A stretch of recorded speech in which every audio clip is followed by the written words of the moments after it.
નમસ્તે વિદ્યાર્થી મિત્રો, હાર્દિક સર એકેડમી યુટ્યુબ ચેનલમાં આપ સૌનું ખૂબ ખૂબ સ્વાગત છે। આજનો જે વિડીયો છે એમાં આપણે ચર્ચા કરીશું 9મી જુલાઈના તમામ અગત્યના કરંટ અફેર।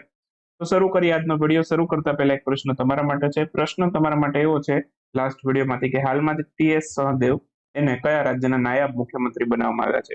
આ વિડીયોમાં તમને બધા જ રાજ્યમાં જેટલા રાજ્યો છે એમાં નાયબ મુખ્યમંત્રી જેટલા પણ છે એ બધા જ નાયબ મુખ્યમંત્રી વિશે માહિતી આપી હતી, બરાબર। અને આ સાથે સાથે મેં તમને એ પણ કીધું હતું કે મહારાષ્ટ્રમાં 2જી જુલાઈએ એક નવા નાયબ મુખ્યમંત્રી બન્યા છે।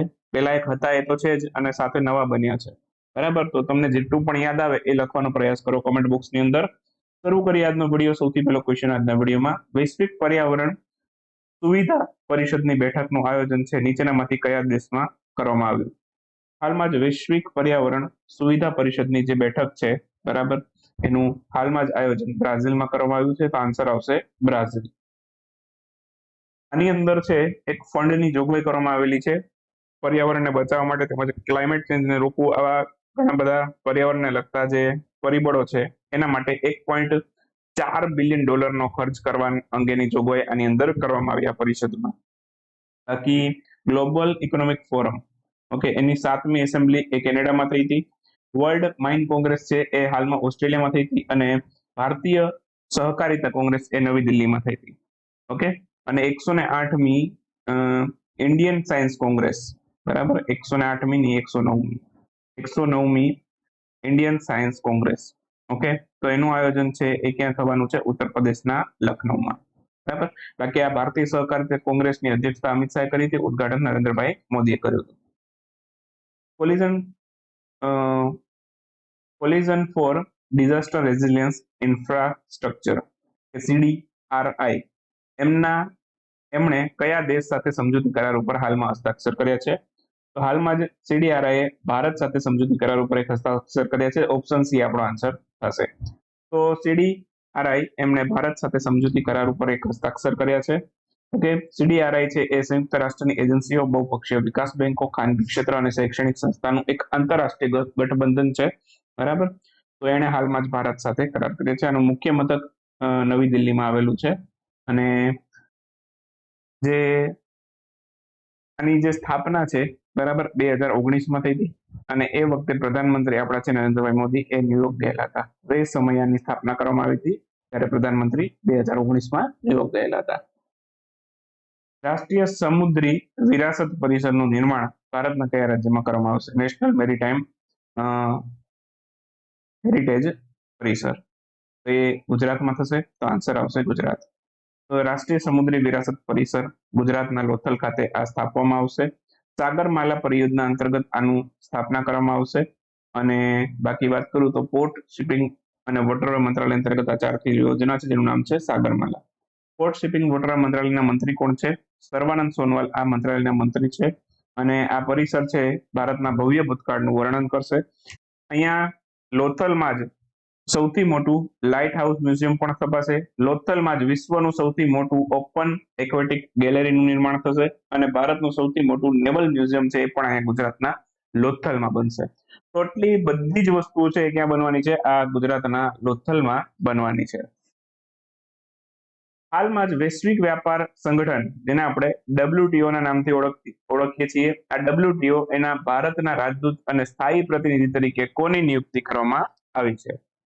આમાં ભારતના સ્થાયી પ્રતિનિધિ તરીકે નિયુક્તિ થઈ છે હાલમાં જ વિજેન્દ્ર નવનીતની। તો આન્સર આવશે વિજેન્દ્ર નવનીત। વિજેન્દ્ર નવનીત છે એ આના ભારતના સ્થાયી પ્રતિનિધિ અને રાજદૂત બન્યા છે વિશ્વ વ્યાપાર સંગઠન, વર્લ્ડ ટ્રેડ ઓર્ગેનાઇઝેશન, ઓકે। તો એની સ્થાપના ક્યારે થઈ? વર્લ્ડ ટ્રેડ ઓર્ગેનાઇઝેશનની 1 જાન્યુઆરી 1995માં સ્થાપના થઈ। મુખ્ય મથક સ્વિટ્ઝરલેન્ડના જેનેવામાં આવેલું છે, ઓકે। અને આમનો કાર્યકાળ, વિજેન્દ્ર નવનીતનો કાર્યકાળ ક્યાં સુધી રહેશે? 31 માર્ચ 2024 સમાપ્ત થશે। બાકી WTO એની 13મી મંત્રી સ્તરીય જે બેઠક છે એ ફેબ્રુઆરી 24માં થશે, અને ક્યાં થશે? આબુધાબીમાં। ટોટલી યાદ રાખો। લોઝ એન્ડ ડાયમંડ લીગનું ટાઇટલ હાલમાં કોણે જીતી લીધું છે? Lose and diamond league, okay. તો આનું ટાઇટલ હાલમાં જ જીતી લીધું છે, એ જીત્યું છે નીરજ ચોપડાએ। આન્સર આવશે નીરજ ચોપડા। નીરજ ચોપડા છે એમણે આ ટુર્નામેન્ટનું ટાઇટલ જીત્યું છે લોઝ એન્ડ ડાયમંડ લીગનું। જેવલિન થ્રોના ખેલાડી છે, ઓકે। અને ઓલિમ્પિકની અંદર જે જાપાનમાં થઈ સોરી જે હા જાપાનના ટોક્યોમાં થઈ હતી જે ઓલિમ્પિક, બરાબર, તો એમાં નીરજ ચોપડાએ ગોલ્ડ મેડલ પણ લાવ્યો હતો ભારત માટે. અને ઇન્ડિવિજ્યુઅલની અંદર ગોલ્ડ લાવનાર તેઓ બીજા ભારતીય ખેલાડી છે. સૌથી પહેલો ઇન્ડિવિજ્યુઅલ ગોલ્ડ અપાવ્યો અભિનવ બિંદ્રાએ, બરાબર. અભિનવ બિંદ્રા છે એ શૂટિંગની રમતના ખેલાડી હતા. હાઈકોર્ટ આસિસ્ટન્ટમાં પૂછાયેલો પ્રશ્ન છે, બરાબર, તો આ પણ યાદ રાખીશું. તો સ્વિટ્ઝરલેન્ડના લોઝેન ખાતાનું આયોજન થયું હતું. લોઝેન ડાયમંડ લીગનું ટાઇટલ નીરજ ચોપડાએ જીત્યું. 88.66 મીટર ભાલો ફેંક્યો હતો એમણે. અને બાકી બીજી પણ એક ટુર્નામેન્ટ એમણે જીતી હતી દોહા લીગમાં. એમાં પણ ગોલ્ડ જીત્યો હતો. 88.67, 0.1 મીટર વધારે ફેંકીને એમાં પણ ગોલ્ડ હાંસલ કર્યો હતો. એક પેરિસ ડાયમંડ લીગ હતી, એનું ટાઇટલ મુરલી શ્રીશંકરે જીત્યું હતું, લોંગ જમ્પના ખેલાડી છે. અને વર્લ્ડ એથ્લેટિક ચેમ્પિયનશિપ એમાં નીરજ ચોપડાએ સિલ્વર હાંસલ કર્યું, એટલે કે બીજા ક્રમે, બરાબર. તો એ પણ યાદ રાખીશું. સ્પેશિયલ ઓલિમ્પિક ગેમ્સ, આમાં ભારતે કુલ કેટલા મેડલ મેળવ્યા? ભારતે, તમે નહીં માનો, 203 મેડલ મેળવેલા. 203.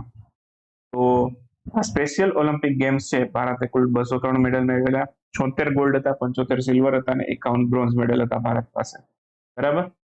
આમાં ભારતીય ટીમના કેપ્ટનની અહીંયા એમ્બેસેડર, કેપ્ટન ભૂલથી લખાઈ ગયું છે, એમ્બેસેડર લખજો. ભારતીય ટીમના એમ્બેસેડર બે વ્યક્તિ હતા, આમાં યુવરાજસિંહ હતા અને આયુષ્માન ખુરાના હતા, બરાબર. સ્પેશિયલ ઓલિમ્પિક ગેમ્સ છે એવા લોકો માટે હોય જે માનસિક રૂપથી અને બૌદ્ધિક રૂપથી વિકલાંગ હોય, એવા વ્યક્તિ માટે સ્પેશિયલ ઓલિમ્પિક ગેમ્સનું આયોજન કરવામાં આવે છે. ઓકે, હાલના જે છે 2023ના એ જર્મનીમાં થયા હતા. હવે પછી તુર્કીમાં થશે 2025માં. આ હતા એ સમર વાળા હતા, તુર્કીમાં થશે વિન્ટર વાળા થશે, બરાબર. તો સોરી, તુર્કી નહીં, ઇટલીના તુરિન શહેરમાં, બરાબર. તો એ ઇટલીના તુરિન શહેરમાં થશે 2025ના. ઓકે, 2025ના જે સ્પેશિયલ ઓલિમ્પિક ગેમ છે, બરાબર, એ ઇટલીમાં થશે, બરાબર. અને એની પહેલાના અત્યારે હાલના જે છે એ જર્મનીના બર્લિનમાં થતા. એના પછી 2027ના સ્પેશિયલ ઓલિમ્પિક ગેમ્સની વાત કરીએ તો એ સમર વાળા હશે, એ ઓસ્ટ્રેલિયામાં આયોજિત થશે. તો આટલી 3 ઇવેન્ટો છે, આના સંદર્ભમાં યાદ રાખી લેજો. સાથે સાથે આમાંથી પણ ક્વેશ્ચન આવી શકે છે. ભારતના સોલિસિટર જનરલ, એમના કાર્યકાળમાં વધારો કરવામાં આવ્યો, એમનું નામ શું છે? તો સોલિસિટર જનરલ અત્યારે છે તુષાર મહેતા, એમનો કાર્યકાળ લંબાઈ દીધું છે, તો ઓપ્શન સી આપણો આન્સર થશે. હાલમાં જ ભારતના સોલિસિટર જનરલના કાર્યકાળમાં વધારો કરવામાં આવ્યો છે. તેઓ ભારતના બીજા લો ઓફિસર તરીકે પણ ઓળખાય છે. સૌથી પહેલા લો ઓફિસર કહીએ તો એ આપણા એટર્ની જનરલ હોય, એ અત્યારે આર વેંકટ રામાણી છે. અને સોલિસિટર જનરલ ભારતના બીજા લો ઓફિસર ગણવામાં આવે છે, કાયદાકીય અધિકારી ગણવામાં આવે છે, બરાબર. તો એ તુષાર મહેતા છે. ઓકે, અને એટર્ની જનરલ કહીએ તો એ આર વેંકટ રામાણી છે.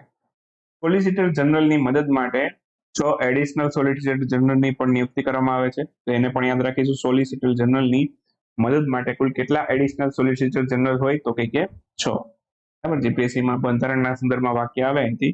અને એટર્ની જનરલ સંબંધિત અનુચ્છેદ કયો છે? અનુચ્છેદ નંબર 76. ગ્લોબલ ચેસ લીગ એનું આયોજન કયા દેશમાં થયું છે? હાલમાં જ ગ્લોબલ ચેસ લીગનું આયોજન છે યુએઈના દુબઈમાં કરવામાં આવ્યું છે. મોટા ભાગની ચેસની જે ઇન્ટરનેશનલ ઇવેન્ટ હોય છે, મોટે ભાગે દુબઈમાં થતી હોય છે, બરાબર. તો અહીંયા આ ટુર્નામેન્ટનું ટાઇટલ છે ત્રિવેણી કોન્ટિનેન્ટલે મેળવેલું હતું. ઓકે, ત્રિવેણી કોન્ટિનેન્ટલ છે, એના કેપ્ટન કોણ હતા? લેવેન આરોનિયન છે એના કેપ્ટન હતા. અને બાકી એક બીજો વર્લ્ડ કપ યાદ રાખજો, સ્ક્વાશ વર્લ્ડ કપ 2023નો ચેન્નાઈમાં થયો, એનું ટાઇટલ ઇજિપ્તે જીત્યું, ફાઇનલમાં મલેશિયાને હરાવ્યું. બસ એટલું પોઈન્ટ આમાંથી યાદ રાખીશું. યુએનએસસી, સંયુક્ત રાષ્ટ્ર સિક્યુરિટી કાઉન્સિલ, એમણે કયા દેશમાં ચાલી રહેલા ઓપરેશન મિનુસમાં એને સમાપ્ત કરી દીધું છે? ઓપરેશન મિનુસમાં આ માલીમાં ચાલતું હતું. એક ધ્યાન રાખજો, માલદીવ્સની રાજધાની છે, એનું નામ માલે છે, માલી નથી, માલે છે, બરાબર. આ માલી છે એક પ્રકારનું કન્ટ્રી છે, બરાબર, એક દેશ છે. તો આન્સર આવશે માલી. તો હાલમાં જ માલી ખાતે યુએન પીસ કીપિંગ મિશન હતું, એક ઓપરેશન મિનુસમાં, તો એને હાલમાં યુએનએસસી, સંયુક્ત રાષ્ટ્રની સિક્યુરિટી કાઉન્સિલે સમાપ્ત કરી દીધું. કુલ પરમેનન્ટ મેમ્બર 5 છે, નોન પરમેનન્ટ મેમ્બર 10 છે. ઓકે, 5 પરમેનન્ટ મેમ્બર કોણ? તો કે UK, US, okay, Russia, China અને ફ્રાન્સ, બરાબર. તો આ 5 એના કાયમી સભ્યો છે. માલીની રાજધાની શું છે? બમાકો માલીની રાજધાની છે, બરાબર. યુએન પીસ સ્પીકર છે, યુએન પીસ કીપર છે, એને બ્લુ હેલ્મેટ ફોર્સ તરીકે પણ ઓળખવામાં આવે છે. હાલમાં જ 3 ભારતીય સૈનિકો છે એને ડીઆરસી મેડલ આપવામાં આવ્યા છે. આ ડીઆરસી મેડલ મેળવનાર 3 ભારતીય સૈનિકો જેને યુએન પીસ કીપિંગ દ્વારા મેડલ આપ્યા છે, શિશુપાલ સિંહ, રામવાલી રામ વિશ્નોઈ અને સેબેર સહેર અલી. આ ત્રણેયને ડીઆરસી મેડલ મળ્યા છે. યુએન પીસ કીપિંગ ફોર્સે હાલમાં જ એની 75મી વર્ષગાંઠની પણ ઉજવણી કરી હતી, એ પણ અગત્યનો પોઈન્ટ છે. હાલમાં જ ગ્લોબલ પીસ ઇન્ડેક્સમાં ભારતનો ક્રમ જણાવો. ગ્લોબલ પીસ ઇન્ડેક્સ એમાં ભારતનો ક્રમ 126મો રહ્યો. આ સૂચકાંક કોણે જાહેર કર્યો? તો સ્વીડનની સંસ્થા છે institute of economic and peace research, એમણે અને એમના દ્વારા આ પુરસ્કાર જાહેર કરવામાં આવ્યો છે. વિશ્વ શાંતિ સૂચકાંક ગ્લોબલ પીસ ઇન્ડેક્સ. પ્રથમ ક્રમ પર આમાં આઇલેન્ડિયો, ભારતનો ક્રમ 126મો, અંતિમ ક્રમ ઉપર અફઘાનિસ્તાન. કુલ 167 દેશોમાંથી ભારત 126મા સ્થાન ઉપર. એના પછી અગત્યના વર્ણન ક્વેશ્ચન જોઈએ તો હાલમાં જ વાર્ષિક યુકે ઇન્ડિયા એવોર્ડ્સ એમાં global Indian icon life time achievement પુરસ્કાર 2023 થી કોને સન્માનિત કરવામાં આવ્યું? મેરી કોમને સન્માનિત કર્યું છે. 6 વખત બોક્સિંગમાં વર્લ્ડ ચેમ્પિયન રહેલા છે, તો એમને પણ યાદ રાખીશું, મેરી કોમને. બોક્સિંગના ખેલાડી છે. માર્કેટ કેપની દ્રષ્ટિએ વિશ્વનું સૌથી મોટું બેંક એ જેપી મોર્ગન બેંક છે અને એચડીએફસી માં ચોથા ક્રમ પર છે. ચર્ચામાં રહેલ દિબ્રુગઢ વાઇલ્ડલાઇફ સેન્ચ્યુરી કયા રાજ્યમાં છે? ઓડિશામાં આવેલી છે. દિબ્રુગઢ એક જિલ્લો પણ છે, એ આસામમાં આવેલો છે. તો ધ્યાન રાખવાનું, અહીંયા કન્ફ્યુઝન થાય. દિબ્રુગઢ જોઈને આસામ લખીને નહીં આવવાનું, પહેલો ઓપ્શન આસામ આપેલો હોય, પણ ધ્યાન રાખવાનું વાઇલ્ડલાઇફ સેન્ચ્યુરી પૂછે તો એ ઓડિશામાં છે. હાલમાં જ અમેરિકાએ પોતાના સ્વતંત્રતા દિવસની ઉજવણી ક્યારે કરી? 4 જુલાઈએ અમેરિકાએ પોતાનો સ્વતંત્રતા દિવસ ઉજવ્યો. આ સાથે આપણો આજનો વિડીયો સમાપ્ત કરીએ. મળીએ નેક્સ્ટ વિડીયોમાં નવા કરંટ અફેર સાથે.